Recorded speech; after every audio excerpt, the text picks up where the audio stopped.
কথা বলার সুযোগ দেওয়ার জন্য। এই সভায় যারা উপস্থিত, আজকের সভার সভাপতি এবং উপস্থিত বিশেষ অতিথিবৃন্দকে আমার আন্তরিক ধন্যবাদ ও কৃতজ্ঞতা জানাচ্ছি। সেই সাথে কৃতজ্ঞতা এবং ধন্যবাদ জানাচ্ছি আজকে উপস্থিত আমাদের শ্রদ্ধেয় অভিভাবকবৃন্দ, যাদের অক্লান্ত পরিশ্রম এবং সমৃদ্ধ প্রচেষ্টায় আজকে আমাদের স্কুলটা একটা অবস্থানে এসে দাঁড়িয়েছে। দীর্ঘ 10 বছর পথ পরিক্রমায় আজ আমাদের স্কুলটা মোটামুটি একটা অবস্থানে এসেছে শুধু আপনাদের কারণে। তো আমি বলবো সবচেয়ে ধন্যবাদ প্রাপ্তি মূলত আমাদের গার্ডিয়ানরা, আমাদের অভিভাবকরা যদি আজ আমাদের স্কুলকে সহযোগিতা না করতো তাহলে আমরা কখনো আজকে এই অবস্থানে এসে পারতাম না।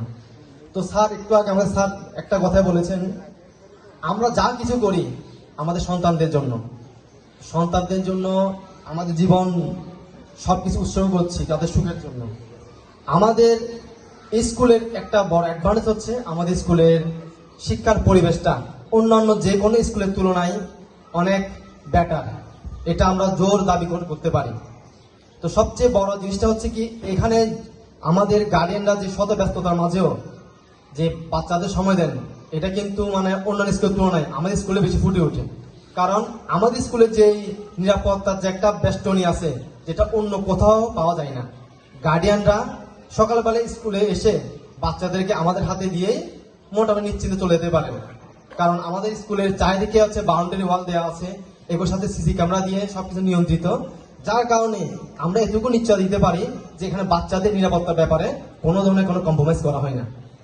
আর শিক্ষার পরিবেশ আমি বলবো, আপনারা তো দেখেছেন এবং দীর্ঘ অনেকদিন ধরে আমাদের সাথেই আছেন। আমাদের মতো এই শিক্ষার পরিবেশ আশা করি আশপাশের কোনো স্কুলেই নেই। আমি কথা বেশি বাড়াবো না, এতদিন আমরা আপনাদের পাশে পেয়েছি, আশা করি সামনের বছরও আপনারা আমাদের পাশে থাকবেন এবং যারা যারা স্কুলে ভর্তি করতে যাচ্ছে নতুন অভিভাবকরা, তাদেরকে আপনারা আপনাদের যে সুচিন্তিত পরামর্শ দেবেন এবং এই স্কুলে ভর্তি করতে সর্বাগ্রে অগ্রণী ভূমিকা পালন করবেন, এই আশা ব্যক্ত করছি। সবাইকে শুভ সকাল, ধন্যবাদ, ভালো থাকবেন।